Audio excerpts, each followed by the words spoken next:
12장과 13장이요. 그리스도인들의 개인적인 그런 신앙에 초점이 맞춰져 있었다면 오늘 로마서 14장 본문 말씀은요. 서로 다른 신앙의 방식으로 인하여서 교회 안에 성도들 간에 문제가 발생했을 때 어떻게 그 문제들을 처리할 것인가에 대해서 말씀하는 내용이 되겠습니다. 우리들도 한 교회 안에서 신앙생활을 하고 있지만 서로 다른 그런 신앙의 방식 때문에 의견 차이들이 날 때가 있습니다. 이렇게 신앙의 견해 차이가 발생하는 이유는요, 서로 다른 믿음의 어떤 그런 수준 때문이다라고 말할 수 있습니다.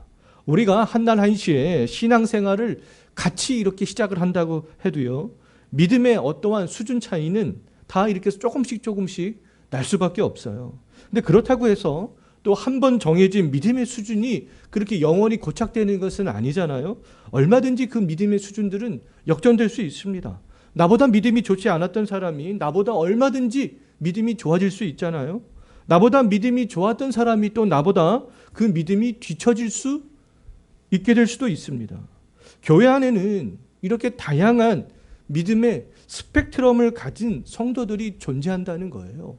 그렇기 때문에 언제나 신앙에 조금씩 서로 다른 견해 차이가 발생할 수밖에 없습니다. 함께 신앙생활을 하는 성도들 간에 믿음의 수준들이 서로 달라, 또 생각하는 것이 조금씩 달라서 교회에 문제가 발생했다면 그 문제를 해결하기 위해서 적극적으로 개입해야 된다는 겁니다. 특별히 이 목사의 직분을 가진 사람들, 장로의 직분을 가진 사람들은 그 문제들을 해결하기 위해서 적극적으로 개입을 해야 된다는 거예요. 사도 바울은요, 그 고린도 교회나 갈라디아 교회나 골로새 교회 등에서 문제가 발생했을 때 그냥 이렇게 지켜만 보고 있지 않았잖아요. 어떻게 하면 그 교회들이 성장할 수 있을까? 거기에만 관심을 두지 않았습니다. 그 서신서들을 읽어보면 그 교회 안에 문제가 발생했을 때 그 교회의 문제를 해결하기 위하여서 그 편지들을 쓴 것들을 우리는 잘 알고 있습니다. 또 사도 바울은요, 이번에도 그 로마에 있는 교회의 문제가 발생했을 때에도 적극적으로 개입합니다. 왜요? 그 문제를 해결해야 되기 때문에. 그 문제를 해결해야 교회가 그리스도의 몸으로서 하나 되어질 수 있기 때문에 그렇습니다. 거룩한 몸으로서 구별되어질 수 있기 때문에 그렇다는 거예요. 오늘 본문은요, 그 믿음의 수준이 서로 다른 성도들 간에 분쟁이 일어나게 되자 사도 바울이 적극적으로 개입하여서 그 문제를 해결하기 위해서 말씀으로 권면하는 그런 내용들이 되겠습니다. 사도시대에 그 로마에 있는 교회 규모가요, 어느 정도였는지는 정확히 알 수가 없습니다. 그 필립 샤프의 근데 이 교회사 전집을 보게 되면 사도 시대에 로마에 있던 유대인들은 어느 정도 추정할 수가 있습니다. 그 책을 보게 되면요, 로마에 있던 유대인들은 약 2만 명 내지 3만 명이 있었다, 이렇게 얘기를 하고 있어요. 하지만 그것에 비해서 기독교인의 수는 굉장히 소수였다, 이렇게 이야기를 하고 있습니다. 그렇다면 이 로마에 있는 교회 규모가 크겠어요? 그렇게 크지 않겠습니까? 그렇게 크지 않다는 것을 우리는 좀 짐작을 해봐서 알 수가 있겠죠. 그렇게 크지 않았던 로마에 있는 교회에 그런 문제가 발생했다면 오늘날 수천 명이 모이는 교회, 수만 명이 모이는 그런 대형 교회는 얼마나 많은 문제들이 더 많이 발생하겠어요. 얼마나 많은 사람들이 믿는 방식에 있어서 차이가 나겠습니까? 그럼 교회의 어떤 신앙적인 견해 차이로 성도 간의 문제가 발생했다면 적극적으로 해결하기 위해서 노력을 기울여야 된다는 거예요. 그런데 교회 규모가 커지면 커질수록 목사들이 개입해서 그 문제를 해결하기는 점점 더 어려워지게 됩니다. 예? 그래서 많은 신학자들은 정말 적정한 교회의 규모가 어느 정도냐, 신학자들 중에는 그것들을 연구하는 사람들도 있잖아요. 왜요? 교회에 어떤 문제가 발생했을 때 목사들이 적극적으로 나서서 그 문제를 해결해야만 되기 때문에 그렇습니다. 이 로마 교회를 향한 이 바울의 관심은 교인들이 복음을 회복하는 것과 교회의 문제를 해결하는 것에 관심이 있었잖아요. 어떻게 하면 교인들이 예수 그리스도의 신앙을 회복할 수 있을까? 로마서 1장부터 11장까지 그것에 대해서 강조하는 거 아니겠습니까? 어떻게 하면 이 교회를 구성하고 있는 성도들이 신앙의 방식들이 올바르게 될 수 있을까? 교회의 문제가 있었을 때 그것도 어떻게 하면 회복될 수 있을까? 12장 이후의 말씀들이 거기에 초점에 맞춰져 있는 게 아니겠어요? 그것 때문에 사도 바울은 이 로마에 있는 교회에서 문제가 발생했을 때 이제 문제가 무엇인지를 정확하게 먼저 꿰뚫어 봅니다. 그 문제를 정확하게 꿰뚫어 보면서 그 문제를 해결하고자 적극적으로 나서게 되는 거죠. 오늘날 많은 교회에서 나타나는 문제들이 인간적인 어떠한 마음이 앞서기 때문에 나타나는 것이라면 로마 교회에서 발생한 문제는 전적으로 신앙적인 문제였습니다. 로마 교회의 문제는요, 믿음이 있는 사람과 믿음이 없는 사람의 문제가 아니었어요. 어떠한 인간적인 이해의 득실이 걸려있는 그러한 문제가 아니었습니다. 이 로마 교회의 문제는요, 정말 성도들이 주를 향한 열심 때문에 오로지 그 신앙적인 문제 때문에 지금 그 교회 안에 문제가 발생하고 있다는 거예요. 각 성도들의 마음에는요, 주를 더 잘 섬기고 싶은 마음이 있었습니다. 어떻게 하는 것이 주를 보다 더 잘 섬길 수 있는 방편인가? 그 많은 성도들이 그것을 고민했다는 거예요. 그것을 고민하다가 이제 성도들 간에 의견 차이가 이렇게 발생하게 된 겁니다. 주를 섬기는 방식에 따라 그래서 믿음이 강한 사람과 믿음이 약한 사람으로 그렇게 나뉘어지게 되었어요. 그래서 믿음이 강한 그 성도들은 음식을 먹는 문제와 나를 지키는 문제에 있어서 믿음이 약한 성도보다는 보다 더 많은 자유함들을 갖고 있었습니다. 근데 이 자유함이라고 해서 하나님의 말씀을 지키지 않아도 된다는 말은 아니잖아요. 믿음이 강한 사람이나 약한 사람이나 모두 다 하나님의 말씀은 지켜야 됩니다. 오늘 본문에서 말씀하시는 내용들은요, 하나님이 그런데 어떻게 정확하게 말씀하시지 않는 부분들이라고 말할 수 있어요. 지켜도 또는 지키지 않아도 하나님을 섬김에 있어서 별 문제가 되지 않는 부분들이라고 말할 수 있습니다. 이 로마에 있는 교인들은요, 고기를 내가 먹는 것이 신앙생활을 잘하는 것인지 아니면 먹지 않는 것이 신앙생활을 잘하는 것인지 아니면 또 어떤 특정한 날을 지키는 것이 신앙생활을 잘하는 것인지 어떤 특정한 날을 특별히 지키지 않는 것이 신앙생활을 잘하는 것인지 이러한 문제를 두고 성도들 간에 견해 차이가 발생했다는 겁니다. 전적으로 신앙 문제잖아요. 오늘날의 많은 교회에서 발생하는 문제들은 저는 좀 이런 신앙적인 문제를 가지고 교회 문제가 발생했으면 좋겠습니다. 어떻게 하면 하나님을 우리가 더 잘 섬길 수 있느냐? 이 방법이 더 하나님을 잘 섬길 수 있는 방법이다? 아니야, 이 방법이 더 하나님을 잘 섬길 수 있는 방법이야. 근데 교회에서 문제가 발생하는 것은 이런 문제로 발생하지 않아요. 다 전적으로 이해득실, 자기에게 유리한 것, 인간적인 것, 이런 것 때문에 교회 문제가 발생하고 있잖아요. 믿음이 강한 사람은 근데 고기도 먹고 채소도 먹으며 모든 또 날들을 다 동일한 날로 생각하면서 신앙의 자유함 가운데 그렇게 신앙생활을 했어요. 하지만 믿음이 약한 사람은 어떤 자기만의 규칙을 만들었습니다. 자기만의 규칙. 자기만의 규칙을 만들어서 무엇만 먹었어요? 아, 고기를 먹으면 안 돼. 이거 채소만 먹어야 돼. 이런 규칙을 만들었던 거죠. 아, 또 1년 365일이 있지만 1년 365일이 다 같은 날이 아니라 어떤 우리가 특정한 날을 정해서 보다 더 거룩함으로 그렇게 섬겨야 돼. 믿음이 약한 사람들은 이러한 규칙을 정했다는 거예요. 오늘날 우리들도 하나님을 보다 더 잘 섬기고 싶은 마음 때문에 신앙적인 고민을 할 때가 있잖아요. 신앙적인 고민을 하지 않는 것이 문제이지 신앙적인 고민을 하는 것은 건전한 것이고 바른 것이라고 말할 수 있습니다. 주일에 텔레비전을 시청해도 될까요? 텔레비전 시청하면 안 될까요? 저는 주일에 텔레비전을 봅니다. 예? 그럼 텔레비전을 봐도 된다면 몇 시간을 봐야 되는가? 텔레비전을 보지 않는다면 그럼 그 시간에 무엇을 해야 되는가?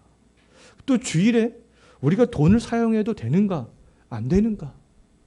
돈을 사용해도 된다면 어떤 상황에서 우리가 이 돈을 사용해도 되는가?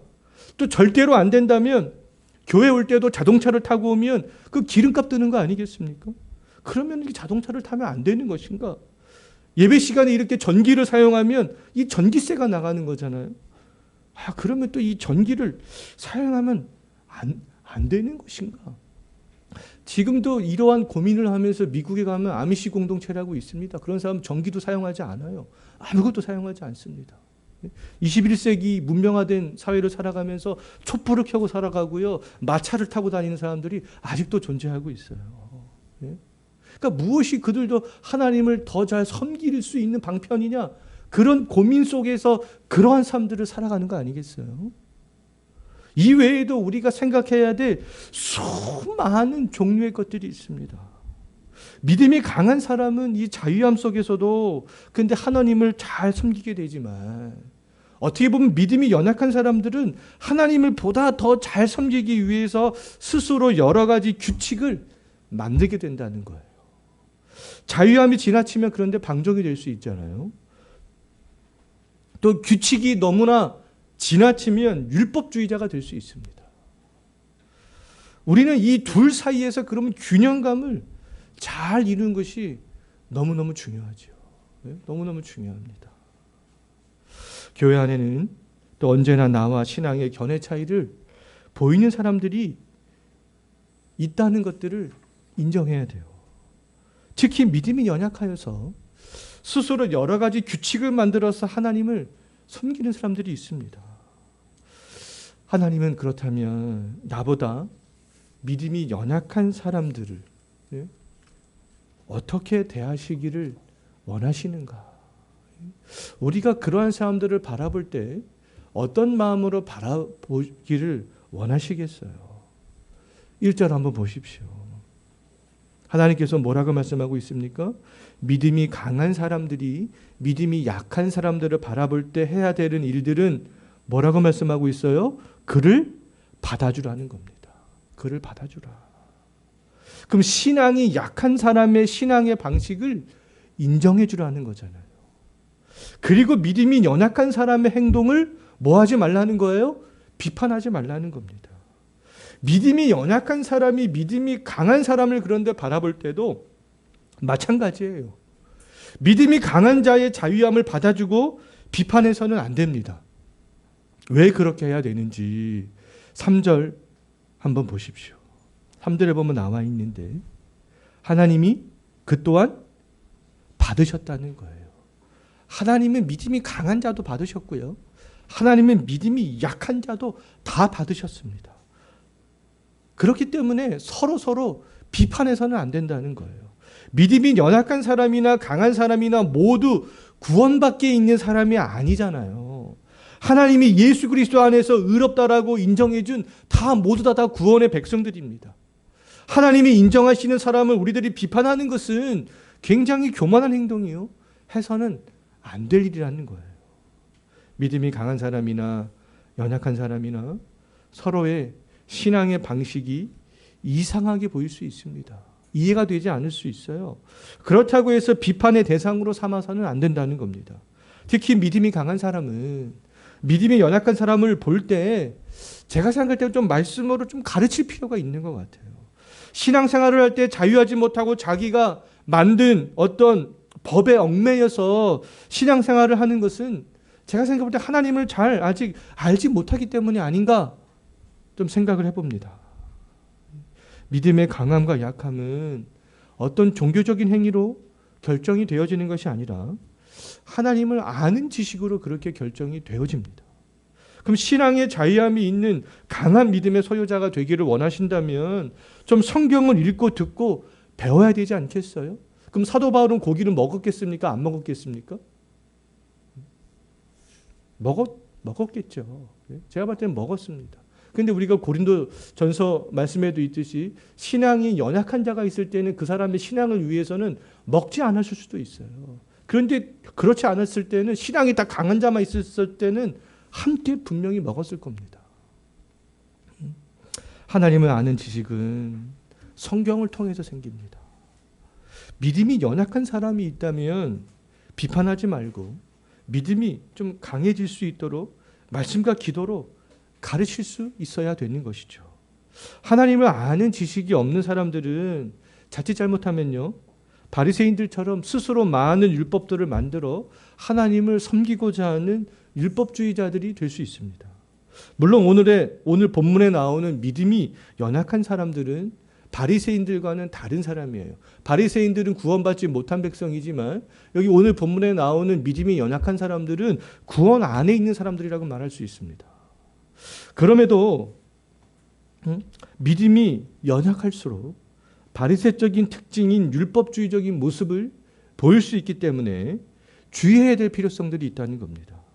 예수님께서도 성경에도 없는 많은 율법들을 만들어서 하나님을 섬기고자 했던 그 바리새인들을 향하여서 너희는 너희 전통을 지키려고, 너희가 만들어 놓은 그런 율법을 지키려고 하나님의 계명을 저버릴 뿐만 아니라 하나님의 말씀도 너희는 지금 폐하고 있다, 이렇게 말씀하셨어요. 어쩌면 지금까지 교회 안에서 전통적으로 믿음이 강한 것처럼 생각되었던 사람들의 행동이 있잖아요. 어쩌면 그들의 행동이 오히려 믿음이 연약한 사람의 행동일 수도 있다는 겁니다. 성경에도 없는 여러 가지 율법적인 요소들을 만들어서 내 스스로 지켰다면 오히려 하나님을 알지 못하는 믿음이 연약한 사람의 행동이 될 수 있다는 거예요. 2절도 한번 보십시오. 믿음이 연약한 사람은 고기를 먹지 않고 채소만 먹었잖아요. 고기를 먹지 않고 채소만 먹는 것이 그들은 믿음의 좋은 사람의 행동인 줄 그렇게 알았던 것이죠. 성경을 떠나서 우리가 일반적으로 생각을 해볼 때에도 고기와 채소를 함께 먹는 사람들보다는 채소만 먹는 사람이 어떤 신앙적인 것에 따라서 채소만 먹는 사람들이 신앙생활을 함에 있어서 더 잘하는 것처럼 보이고 더 절제를 잘하는 것처럼 보이잖아요. 당시 왜냐하면 시장에서 파는 고기의 대부분이 다 우상에게 바쳐졌던 제물들이 시장으로 나왔기 때문에 그렇습니다. 신앙이 연약한 사람들은 우상에게 바쳐졌던 그런 고기를 먹어서는 안 된다라고 그렇게 생각을 하고 있었던 것이죠. 그렇기 때문에 채소만 그들은 먹었던 것입니다. 이것은 다 어떠한 자기의 그런 신앙적인 근거에 의해서 그렇게 행동을 했던 것이죠. 5절도 한번 보시기 바라겠습니다. 믿음이 연약한 사람은 1년 365일 중 보다 더 거룩한 날이 있는 것으로 그렇게 생각을 하고 있었다는 거예요. 유대주의의 영향을 받은 로마에 있는 그리스도인들 중에는 어떤 날에 더 특별한 의미를 부여해서요, 더 중요하게 어떤 날들을 지키는 사람들이 있었다는 겁니다. 그럼 믿음이 강한 사람들은 우상에게 바쳐졌던 고기라 할지라도 먹었잖아요. 하나님을 섬김에 있어서 아무 문제될 것이 없다, 그렇게 생각을 했던 것이죠. 또 날을 지킬 때에도 365일이 모두 다 거룩한 날이요, 모두 같은 날이다라고 생각하고 주를 섬겼던 거예요. 그럼 나와 신앙생활을 하는 다른 사람의 신앙의 방식이 다르다고 해서 우리가 섣불리 비판해서는 안 되는 겁니다. 고린도전서 8장 8절 말씀을 보게 되면 음식을 먹는 것을 가지고 하나님 앞에서 우리의 신앙을 내세우지 말라, 이렇게 말씀하고 있습니다. 예수님께서는 마태복음 15장 11절에서 입으로 들어가는 것이 사람을 더럽게 하는 것이 아니라 입에서 나오는 것이 사람을 더럽게 하는 것이다. 입으로 들어가는 것은 고기도 먹어도 된다는 거잖아요, 말하자면. 갈라디아서 4장 10절과 11절에서는 날과 달과 절기와 해를 구별하여 지키는 것은 오히려 복음을 헛된 것으로 만드는 것이다, 이렇게 말씀하고 있습니다. 현재 나에게 정말 강한 믿음이 있어서 어떠한 신앙의 자유함이 있든지, 아니면 약한 믿음 때문에 내가 스스로 여러 가지 규칙들을 만들어 놓았든지, 우리가 할 일은 그 모든 사람들을 하나님이 다 받으셨음을 믿는 거예요. 신앙이 강한 자나 신앙이 약한 자나 하나님이 다 받으신 사람이라는 겁니다. 그렇기 때문에 그것을 믿고 서로가 서로를 비판하지 말라는 거예요. 그래야 지금 로마에 있는 교회가 하나 되는 교회로 나아갈 수 있다는 겁니다. 우리 교회 안에도 어떤 신앙적인 이렇게 견해 차이가 발생했을 때 다 하나님께서 다 인정하는 사람들이다. 비판하지 말라는 것이죠. 근데 더 나아가 믿음이 연약한 사람은 신앙의 자유함을 위해 하나님을 아는데 더 많은 관심을 또 가질 필요가 있습니다. 신앙이 또 제가 봤을 때 강한 자는 신앙이 약한 자를 좀 이렇게 가르칠 필요가 있어요. 예전에 우리는 뭐 오른손으로 밥을 먹든지 왼손으로 밥을 먹든지 상관이 없잖아요. 그거는 뭐 밥을 먹는 방식의 차이죠. 근데 옛날에 어른들은 왼손으로 밥을 먹으면은 막 때리고 너 왜 왼손으로 먹냐? 오른손으로 먹어야지. 그랬잖아요. 근데 우리가 교회가 자칫 잘못하면은 오른손으로 밥을 먹어도 상관이 없고 왼손으로 밥을 먹어도 상관이 없는데 이 문제를 가지고 분란이 일어날 수 있다는 겁니다. 이러한 문제를 가지고 주의해야 된다는 것이죠. 내 믿음이 강해서 하나님 안에서 자유함이 있든지 아니면 내 믿음이 약해서 정말 여러 가지 규칙들을 정해놓고 신앙생활을 하든지 우리가 기억해야 될 몇 가지 말씀들이 있는데요. 첫 번째는 계속 반복되는 말씀이지만 다른 성도들을 비판하지 말라는 것이죠. 그럼 우리가 잘못된 것을 비판하는 것과 나의 신앙의 방식이 다른 사람을 비판하는 것은 다른 거잖아요. 제가 말씀드렸지만 오른손으로 밥을 먹거나 왼손으로 밥을 먹거나 그건 상관이 없습니다. 근데 발로 밥을 먹는다. 근데 이것을 우리가 마땅히 비판받아야 되는 거예요. 그러면 안 돼. 그런 거는 가르쳐야 되는 것이죠. 우리가 이런 것들은 구분할 필요가 있습니다. 잘못된 것을 개선하기 위해서 비판하는 것과 어떤 방식이 다르다고 비판하는 것은 다른 문제라는 거예요. 근데 잘못된 신앙이 아님에도 불구하고 나와 정말 다른 신앙의 방식을 가졌다고 해서 비판하는 것은 안 된다는 겁니다. 하지 말아야 되는 일들이라는 거예요. 예수님께서도 비판을 받지 아니하려거든 비판하지 말라 말씀하셨잖아요. 비판은 또 다른 비판을 불러오게 됩니다. 서로가 서로를 비판하기 시작하면 너는 왜 내 방식을 따르지 않아? 너는 왜 또 내 방식을 따르지 않아? 이렇게 비판하기 시작하면 교회는 분열되고 싸움이 일어날 수밖에 없어요. 다른 사람을 비판하는 권세가 우리에게는 없다는 겁니다. 4절 한번 보십시오. 하인의 행동을 결정하는 권세는 오직 누구에게만 있습니까? 주인에게 있어요. 손님에게는 없다는 겁니다. 손님에게는 없어요. 그 믿음이 강한 자의 주인은 믿음이 약한 자가 아니라는 거잖아요. 믿음이 약한 자의 주인도 믿음이 강한 자가 아니라는 겁니다. 모든 그리스도인의 주인은 주 예수 그리스도라는 거예요. 그럼 나의 비판으로 다른 성도의 신앙이 온전해지지 않는다는 겁니다. 나는 다른 사람들의 신앙의 방식을 고치기 위해서 비판할 그런 권세가 나에게는 없다는 거예요. 오직 주 예수 그리스도에게만 있다는 겁니다. 오직 주 예수의 그리스도의 권능으로만 그 사람들이 온전하게 될 수 있다는 거죠. 나와 다른 모습으로 신앙생활을 하는 성도들을 볼 때 신앙의 방식의 차이라면 비판해서는 안 된다는 거예요. 믿음이 강한 자나 약한 자 모두가 그렇다면 이제 기억해야 될 두 번째 말씀은 5절 한번 보시기 바라겠습니다. 믿음이 강한 방식으로 하나님을 섬기든지 믿음이 약한 방식으로 하나님을 섬기든지 어떤 신앙의 방식이 되었든지 어떻게 하라는 겁니까? 마음으로 확정하는 대로 그냥 그렇게 행동을 하는 거예요. 그렇게 신앙생활을 하라는 겁니다. 그 마음으로 확정을 하는 것은 신앙의 양심에 따라서 그렇게 하면 된다는 거잖아요. 내 신앙의 양심이 나는 채소만 먹어야 돼. 그러면 그냥 그렇게 하라는 겁니다. 근데 내 신앙의 양심이 나는 고기도 먹어야 돼. 그러면 그렇게 하라는 거예요. 1년 365일 중에 나는 어떤 날들이 더 특별한 날이 있어. 나는 그 특별한 날을 더 거룩하게 지키고 싶어. 그런 양심이 있으면 그렇게 하라는 겁니다. 근데 나는 그냥 다 똑같아. 모든 날도 나는 다 똑같이 생각하고 하나님께 그렇게 예배하고 그렇게 살아갈 거야. 그러면 그렇게 하라는 거예요. 예? 중요한 것은 신앙의 방식이 아니라는 겁니다. 그냥 어떤 신앙의 방식이 되었든지 신앙의 그냥 양심에 따르면 된다는 거예요. 그냥 너희 마음에 신앙의 양심이 그렇게 생각하면 그렇게 확정하고 그렇게 살아가라는 겁니다. 지금도 어떤 분들은 부활절과 성탄절과 맥주감사절과 추수감사절이나 어떤 송구 영신 예배 등 이런 것들을 지키지 말아야 된다 이렇게 얘기하는 분들이 있어요. 또 어떤 분들은 이러한 절기들을 다 지켜야 된다 이렇게 말하는 분들도 있습니다. 그럼 어떻게 하면 되겠습니까?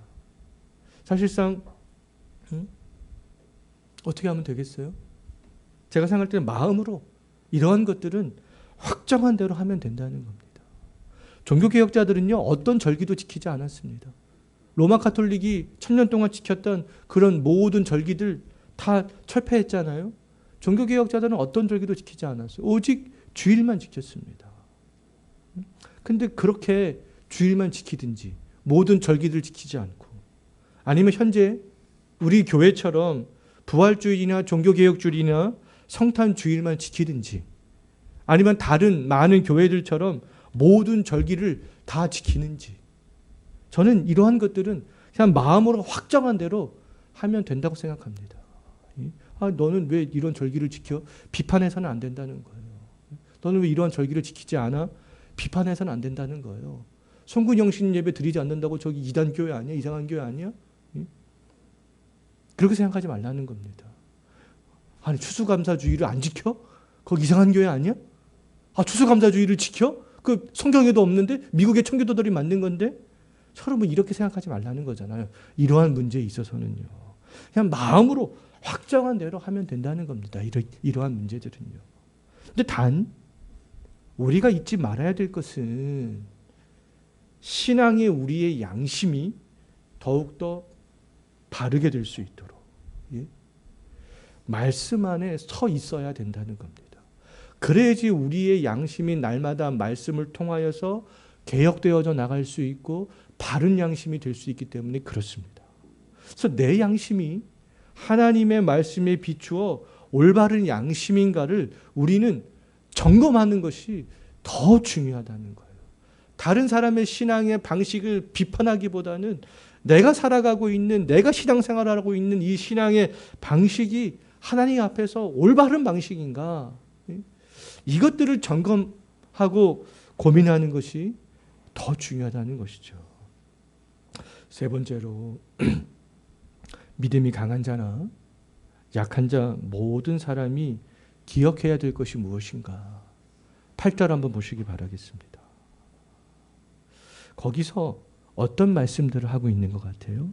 믿음이 강한 자나 믿음이 약한 자나 동일하게 기억해야 될 말씀은 뭐냐면 그들이 살아도 주를 위해 살고 죽어도 주를 위해 죽는 거예요. 믿음이 강한 자도 믿음이 연약한 자도 무엇을 하든지 다 주를 향한 마음으로 하면 된다는 겁니다. 주님의 영광을 위한 마음이 있으면 된다는 거예요.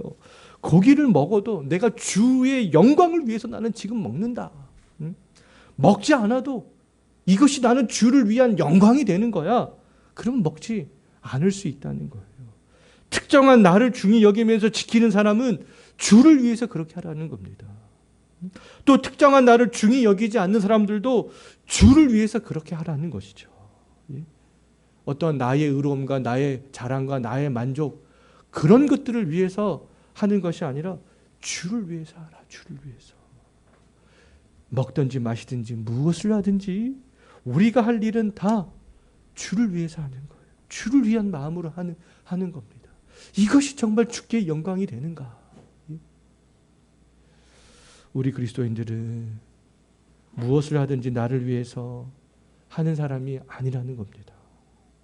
우리들은 주를 위해서 하는 사람들이라는, 살아도 주를 위해서 살고 죽어도 주를 위해서 살고 먹어도 주를 위해서 먹고 먹지 않아도 주를 위해서 먹지 않고. 왜 우리가 그러한 삶들을 살아가야 되겠어요? 9절 보십시오. 왜 우리가 그러한 삶들을 살아가야 하냐 하면 주께서 나를 위해 죽으셨다가 나를 위해서 다시 살아나셨기 때문에 그렇습니다. 우리의 주인이 예수님이기 때문에 그렇다는 거예요. 주의 죽으심이 없었다면 우리는 하나님 앞에서 의로운 자로 설 수 없는 사람들입니다. 주의 부활이 없었다면 우리는 이 세상에 살아가면서 하나님 나라에 대한 소망을 가질 수 없는 사람들이에요. 우리가 하나님 앞에 의로운 사람으로 설 수 있는 것도, 하나님 나라에 대해서 소망을 가질 수 있게 된 것도 모두 다 주님의 은혜 때문입니다. 주의 십자가와 주의 부활 때문이에요. 사나 죽으나 우리는 주의 것입니다. 우리가 어떤 방식으로 신앙생활을 하든지 우리는 나의 유익이 아니라 주를 위해서 그렇게 해야 된다는 거예요. 로마에 있는 교회 성도들은 믿음이 강한 자와 믿음이 약한 자 두 편으로 이렇게 나뉘어져 있었습니다. 서로가 서로를 향해서 그런데 비판만 하지 않는다면, 나처럼 되라, 너 왜 그렇게 하냐, 이렇게 비판만 하지 않는다면, 근데 하나님께서 보실 때 문제될 것이 없는 그런 행동들이었다는 거예요. 문제될 것이 전혀 없는 그런 신앙의 방식이었다는 겁니다. 왜요? 그들이 그렇게 한 것은, 믿음이 강한 자나 믿음이 약한 자나 그들이 그렇게 한 것은 모두 다 주를 위한 마음 때문에 그렇게 하고 있기 때문이라는 겁니다. 로마에 있는 성도들은 주를 위해서 특정한 날을 중히 여기는 성도들이 있었어요. 또 주를 위해서 특정한 날을 이렇게 중히 여기지 않는 그런 성도도 있었습니다. 주님을 위해서 채소만 먹는 성도들도 있었어요. 주님을 위해서 고기도 먹는 그러한 성도들도 있었습니다. 그렇다면 오늘 말씀은 어떤 중요한 진리에 관한 그런 말씀이 아니라는 것을 알 수 있어요. 중요한 진리는 모든 그리스도인들이 다 동일하고 믿고 따르고 지켜야 되는 그런 말씀들이 되겠습니다. 중요한 진리는 시대가 변해도 사람들이 뭐라고 해도 변하지 말아야 되는 것들이잖아요. 주의를 거룩히 지키는 이러한 문제, 불변하는 진리잖아요. 구원의 은혜를 아는 성도들이 거룩한 삶을 살아가는 것, 불변하는 진리가 되겠습니다. 다른 성도들을 비판하지 않는 것, 불변한 진리가 되는 거잖아요. 이러한 것들은 다 모든 신앙이 강한 자나 신앙이 약한 자나 다 지켜야 됩니다. 그런데 세세한 어떠한 신앙의 방식들, 그런 것은 그렇지 않을 수 있다는 거예요. 주의를, 나머지 시간들을 지키는 방식들, 예? 우리가 거룩한 삶들을 살아가는 어떠한 세부적인 방식들, 그런 것들은 신앙의 정도에 따라 좀 차이가 날 수가 있다는 거죠. 믿음이 강해서 하나님 안에서 자유함을 더 만끽하는 사람이나, 믿음이 약해서 여러 가지 규칙을 만들어 놓고 신앙생활을 하는 사람이나, 정말 주를 위한 마음만 있다면 어떻게 해도 하나님께서 기뻐하신다는 겁니다. 하나님께서 다 기뻐하신다는 거예요. 그럼 우리가 관심을 가져야 되는 것은 다른 성도의 어떤 신앙의 방식이 아니라는 거잖아요. 우리가 오전 예배, 오후에 모임들 마치고 집으로 돌아가서 왜 너는 그렇게 집에서 시간을 보내니?